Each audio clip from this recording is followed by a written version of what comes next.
présente Amazon Savannah, que vous connaissez très bien. Elle a un message de 2 minutes à nous délivrer. Amazon Savannah, sur vos ovations, s'il vous plaît.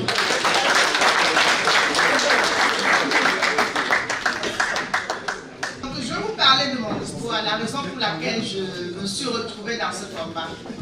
Et on va comprendre qu'il n'y a pas que les Amazoniens qui existent au Cameroun et les francophones. Il y a ceux qui ne sont ni Amazoniens, ni francophones, ni anglophones. Et j'en fais partie. Je vais vous expliquer pourquoi. Je suis anglophone d'origine de l'Ouest, d'origine de Bayanga. Mes parents ont immigré à Kumba. Pardon.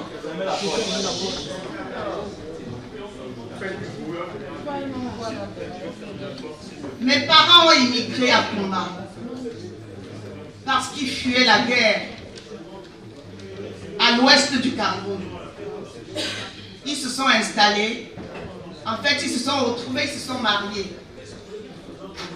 Et ils ont donné naissance aux enfants qui sont anglophones et francophones. Et il y a quelques années, quand la guerre a commencé dans le nord-ouest et sud-ouest, on s'est retrouvés pratiquement pris entre deux feux. Parce que mon grand frère a épousé une Bakweri. Ma grande sœur a épousé un Bayangi. Mon autre frère est fiancé à une Bafo. Et tout ça, ce sont les villages du sud-ouest.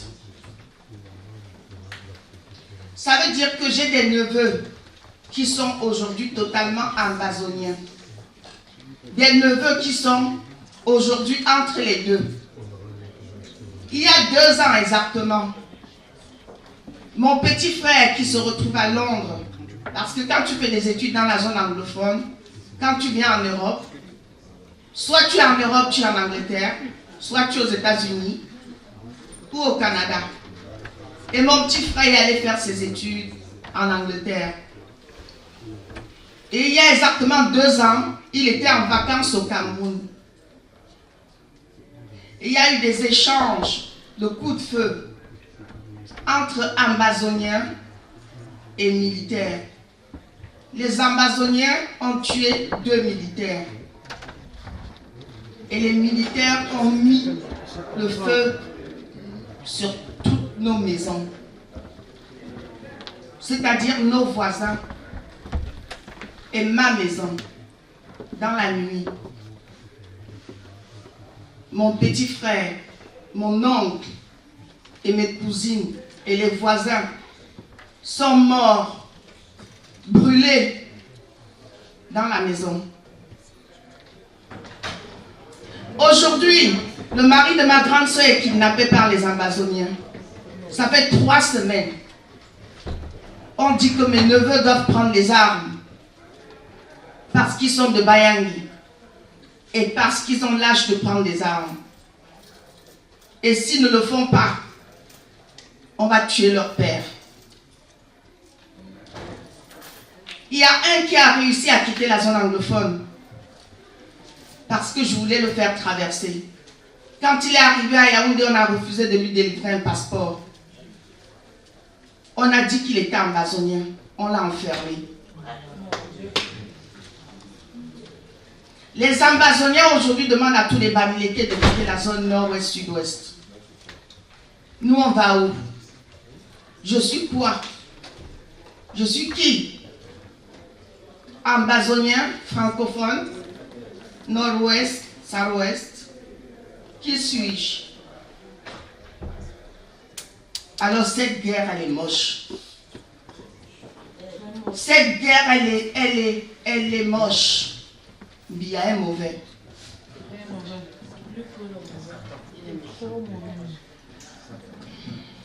Donc mon intervention ici aujourd'hui, c'est sur 2 axes.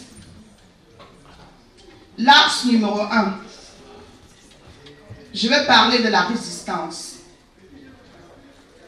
Les femmes ont un rôle important à jouer dans la résistance et le changement de notre pays. Les femmes ont autant de pouvoir que les hommes, si ce n'est plus. Nous avons le devoir de temporiser et gérer les conflits entre les combattants et pas attiser à chaque fois qu'il y a des guerres. Nous devons écrire des doléances dans les institutions parce que nous en sommes capables.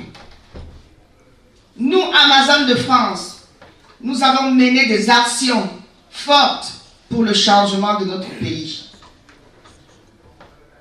Nous avons accompagné la base, le CCD et le peuple dans la prise de l'ambassade du 26 janvier. Nous avons mené plusieurs boycotts sur le sol français. Nous avons mobilisé les Camerounais avec le CCD et le doyen Beu, l'infatigable directeur de la logistique de France pendant le coup de grâce du 18 mai. Nous avons participé au Game Over et avons représenté la Fédération France, présidée par le général Wanto. Les Amazones, aux côtés du peuple, ont chassé Paul Biya de Genève le 29 juin. Les Amazones ont une fois de plus pris l'ambassade du Cameroun en France le 7 août dernier avec le doyen Beu. Nul n'est besoin ici de ressasser le chemin parcouru, car le plus dur est encore devant nous et nous devons nous y atteler.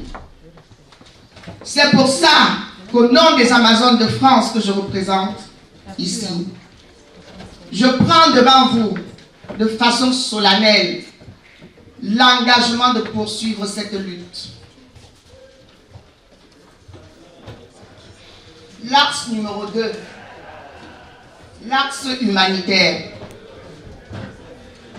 Le changement dans notre pays ne saurait se faire sans une prise en compte des populations en souffrance sur le territoire camerounais et particulièrement dans les régions en guerre.